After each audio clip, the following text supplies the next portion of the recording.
육신 속의 나는 개체 나이다. 무한한 빛의 공간은 전체 나이다. 개체 나가 점점 커지면 전체 나가 된다. 거꾸로 전체 나가 점점 작아지면 개체 나가 된다. 그래서 전체 나와 개체 나는 하나이다. 개체 나가 시야를 넓히면 전체 나가 되고, 전체 나가 시야를 좁히면 개체 나가 된다. 그렇다면 개체 나가 소멸될 땐 전체 나로 완전히 돌아간다. 사람들은 전체 나를 신이라 부르기도 한다. 개체 나와 신은 별개의 존재일까? 신과 나는 하나이다. 신을 나와는 별개의 존재로 분리시키면 신의 무한한 마음과 하나가 될 수 없다. 그래서 성경도 내가 말하기를 너희는 신들이며 다 지존자의 아들들이다 라고 했다. 전체 나인 텅 빈 공간에 흐르는 무한한 마음이 무수한 개체 나들을 움직인다. 그래서 아인슈타인도 빛으로 가득한 텅 빈 공간이 물질을 관장하는 유일한 기구이다 라고 했다. 모든 것이 무한한 하나의 마음 속에 있다. 런던 대학의 물리학자 보hm 박사도 크게 보면 우주는 하나의 마음이다 라고 했다. 인간은 무한한 마음이 쪼개진 조각들이다. 프린스턴 대학의 물리학자 휠러 박사도 우리는 자기 자신을 바라보는 우주의 작은 마음 조각들이다 라고 했다. 이 무수한 마음 조각들은 각기 육신의 옷을 걸친 채 지구에 내려와 나름대로의 인생 경험을 한다. 그러다가 품고 있던 모든 어두운 생각을 놓아주면 다시 원래의 무한한 마음으로 되돌아간다. 하나가 곧 전체이고 전체가 곧 하나이다. 그러고 보면 모든 사람이 곧 나이다. 각자의 마음 조각들이 모여 무한한 하나의 마음을 이루기 때문이다. 작은 마음 조각이 시야를 넓히면 전체 나가 되고, 무한한 마음이 시야를 좁히면 개체 나가 된다. 인생을 살아가는 두 가지 큰 흐름이 있다.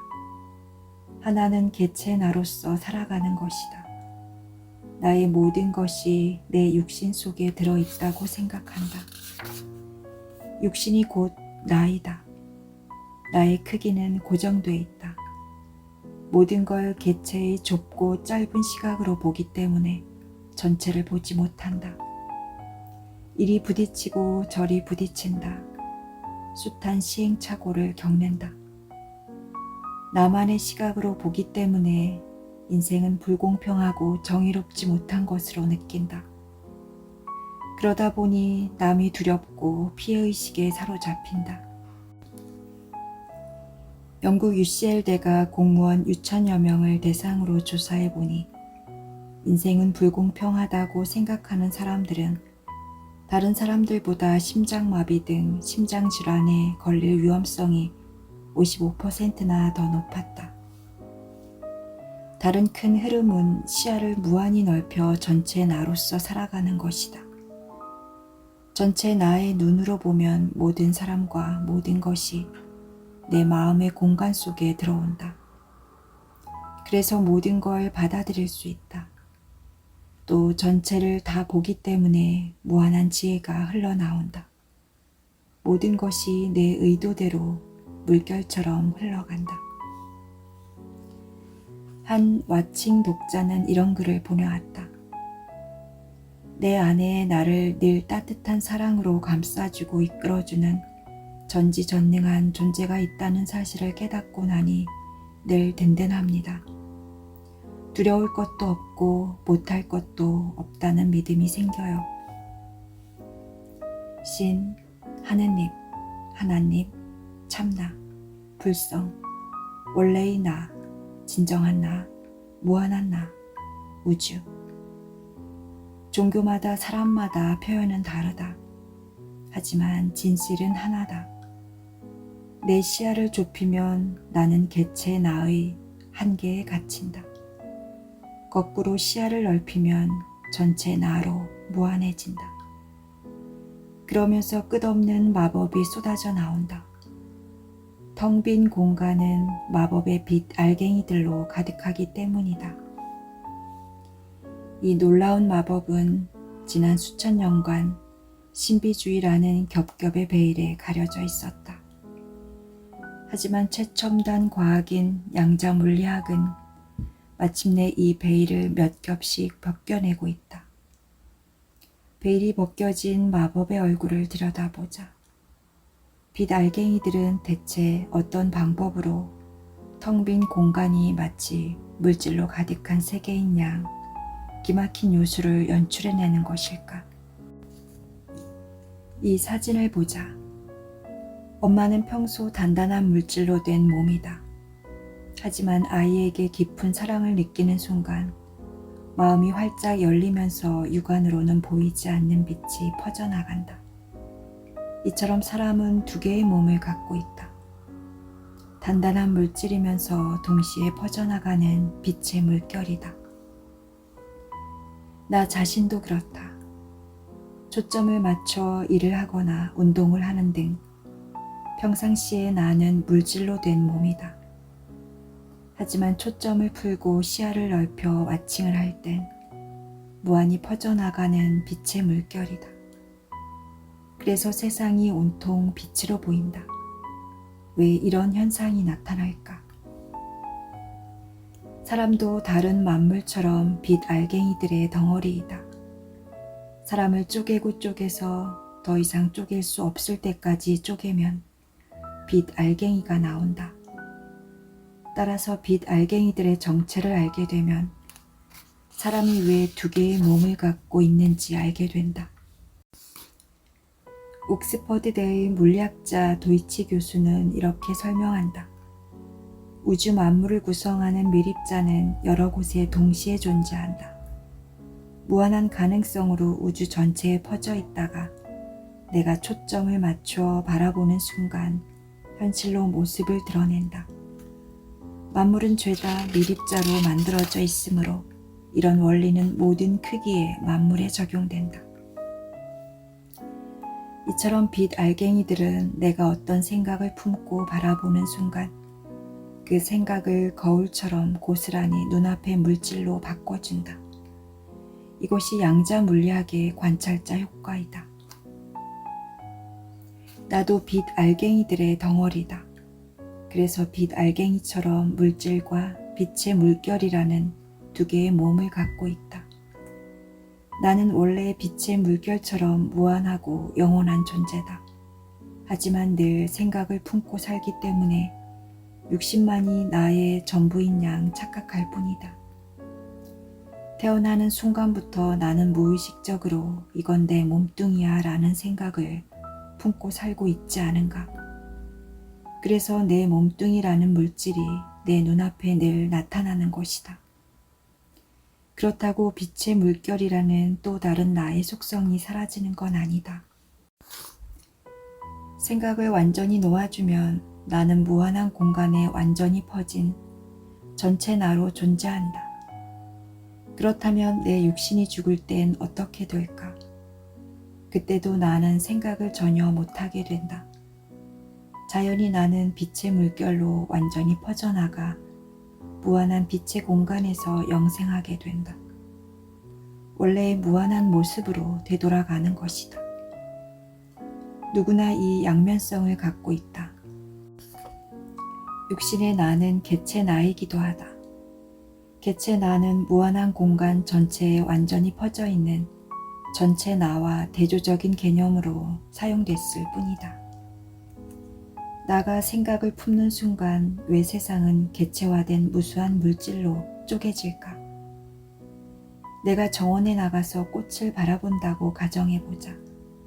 내가 꽃이라는 물질을 볼 수 있는 이유는 내가 저건 꽃이야 라는 생각을 품고 시야를 좁혀 바라보기 때문이다. 그런데 내가 꽃을 바라보는 순간 꽃만 보일까? 꽃을 바라보는 나도 보인다. 바라보이는 것이 있으면 바라보는 것, 즉 꽃을 바라보는 내 몸도 함께 보이는 것이다. 즉 내가 꽃을 물질로 바라보는 순간, 그 순간 내 몸도 동시에 물질로 깜짝 등장한다. 이해를 돕기 위해 꽃과 입장을 바꿔보자. 내가 저건 꽃이야 라는 생각을 품고 꽃을 바라보듯 꽃도 저건 사람이야 라는 생각을 품고 나를 바라본다. 그럼 꽃 앞에 내 몸이 물질로 나타난다. 동시에 꽃은 자신도 물질로 바라보게 된다.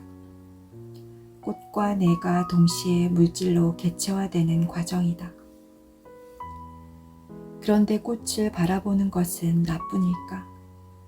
지나가는 다른 사람들도 꽃을 볼 수 있다.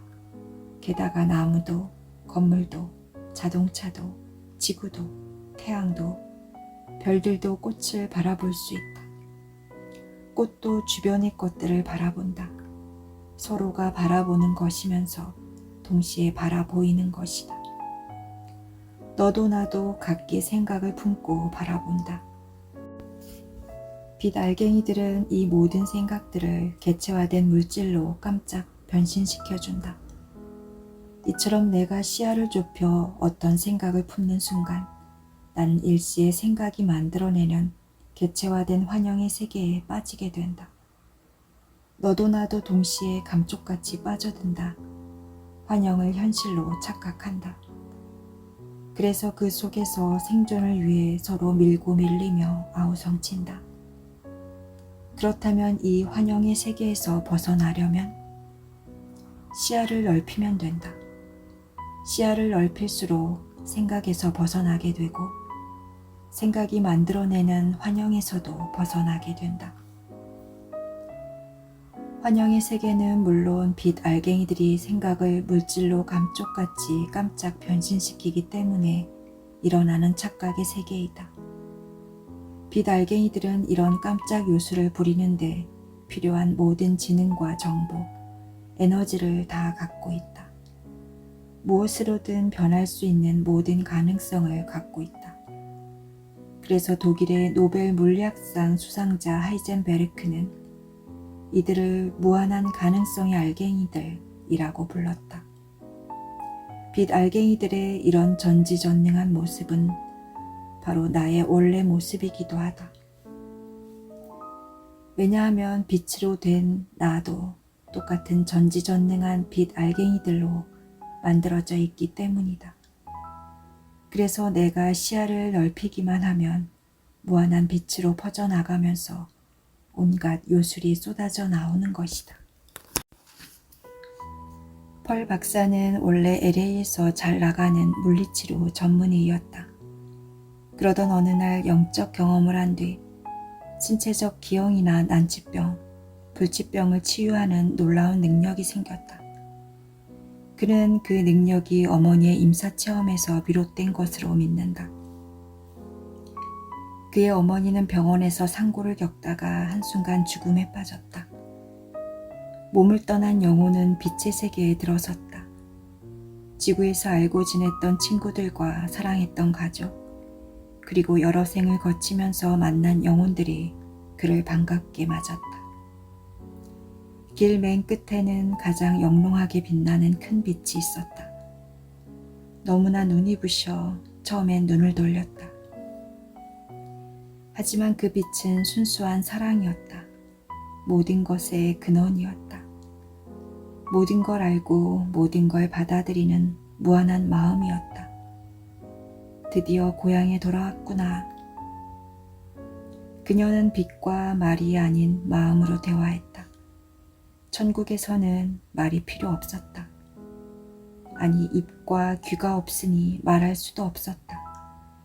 말을 안 해도 그냥 알 수 있었다.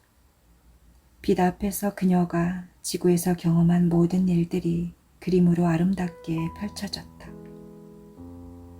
그녀가 말하고 행동했던 모든 것들이 낱낱이 빛이 그녀를 심판하는 건 아니었다. 빛과 그녀는 분리된 존재가 아니었다. 모든 건 사랑이었다. 그녀 자신이 지구에서 남들과 주고받았던 크고 작은 상처들을 들여다보며 스스로 깨우침을 얻는 자리였다.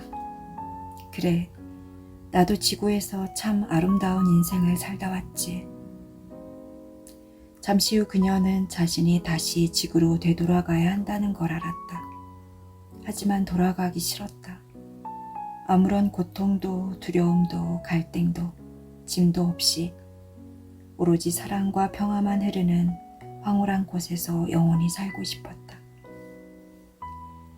지구에 있을 땐 죽음을 그토록 두려워했건만 일단 천국에 들어서니 지구에 다시 내려가는 게 두려웠다.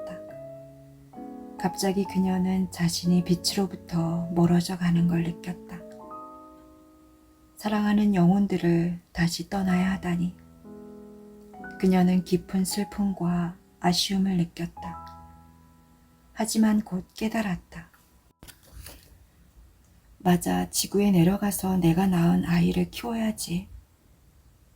지구에 내려오니 분만실에 누워있는 자신의 몸과 의사들이 보였다. 한 의사가 외쳤다. 산모가 살아났어. 지구에 내려올 땐 대부분의 기억이 지워진다. 하지만 그녀는 빛으로부터 확실한 메시지를 얻고 왔다. 우리가 지구에 내려온 분명한 목적이 있다는 것이다. 바로 영적 성장이다. 영혼마다 각기 영적 단계가 다르다. 그래서 성숙한 영혼이 있는가 하면 미숙한 영혼도 있다. 성숙한 영혼이 완전히 성장하면 영혼이 천국에 머문다. 하지만 성장하지 못한 영혼은 지구에 내려가 마음속에 깔려있는 모든 어두운 생각과 감정들을 텅 비워야 한다. 어둠이 걷히면 수정처럼 맑고 순수해진다. 이렇게 무한히 맑아져야 비로소 무한한 마음과 하나가 된다. 육신이 나의 전부라고 믿으면 시야가 지극히 짧아진다. 육신은 100년쯤 살다 사라지는 허상이기 때문이다. 시야가 짧으면 나도 작아진다. 잠재력을 제대로 꽃피우지 못한 채 눈을 감을 수밖에 없다. 반면 빛으로 된 나는 시간적으로나 공간적으로나 무한하다. 이 사실을 받아들이면 육신이 보지 못하는 것도 볼 수 있다는 가능성을 열어놓게 된다. 시야가 무한해진다. 무한한 잠재력이 흘러나온다. 과학적 천재성을 마음껏 발휘하고 눈을 감았던 아인슈타인은 이런 말을 했다. 양자 물리학에서는 빛으로 가득한 공간과 물질, 이 두 가지가 함께 설 수 없다. 빛으로 가득한 공간이 유일한 현실이다. 그는 그의 시야의 크기대로 인생을 살다 갔다. 현대인은 늘 초점을 맞춰 살아가도록 강요받는다. 근시도 많다. 생존을 위해 초점을 맞춰야 할 일이 너무나 많기 때문이다. 그러다 보니 만성적으로 시야가 좁아져 머릿속엔 늘 생각이 가득하다. 포화 상태가 되면 머리가 쪼개질 듯 아프다. 심해지면 탈모 현상 등 몸에 이상이 생긴다. 육신의 나는 육안으로 본다. 반면 빛으로 된 나는 마음의 눈으로 본다. 그렇다면 마음의 눈은 어디에 있을까? 안구 바로 뒤에 두개골 깊숙한 곳에 송과선이 있다. 17세기 프랑스의 철학자이자 수학자였던 데카르트가 영혼의 자리라 불렀던 곳이다. 육신의 세계와 영적 세계를 이어주는 곳이라는 의미였다. 과학적으로 맞는 얘기일까? 1958년 예일대의 러너 박사팀은 송과선을 정밀히 분석해보고는 깜짝 놀랐다. 완벽히 깜깜한 곳에 박혀 있는데도 광소형체 세포 다발들이 무수히 깔려 있었기 때문이다. 이 세포들은 빛을 감지하는 능력을 갖고 있다. 그 후 과학자들은 손과 선에 지르코늄 다이아몬드가 들어있다는 사실도 발견했다. 라디오의 전파를 송신하는 트랜스미터 역할을 하는 물질이다. 또 새들의 경우 수천 킬로미터를 날아가더라도 길을 잃지 않도록 해주는 GPS 역할도 한다. 거리나 물리적 장애물에 관계없이 무엇이든 꿰뚫고 목표를 찾아가도록 해주는 것이다. 눈을 감고 아주 깊은 상상에 빠져본 적이 있는가? 아니면 아주 생생한 꿈을 꿔본 적이 있는가? 만일 그렇다면 육안으로 보는 것보다 더 생생한 색깔을 보았을 것이다. 육안이 아닌 마음의 눈이 존재한다는 사실을 말해준다. 마칭할 때 난 육안으로 보지 않고 마음의 눈으로 본다, 혹은 마음의 눈에서 사방으로 빛이 퍼져나간다 라고 상상하면 마칭이 편안해진다. 또 생각이 금방 사라지면서 마음의 공간이 무한히 넓어져 가는 걸 알 수 있다. 오라를 찍는 특수 카메라로 촬영해보면 맑은 마음을 가진 사람일수록 머리 주위에 맑고 투명한 후광이 선명하다.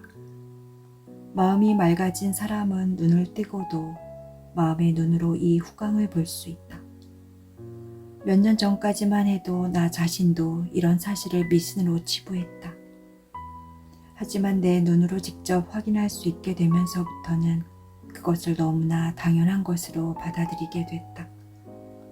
모르면 무시해버리고는 무지 속에 갇히게 된다는 사실을 다시 한번 깨달았다.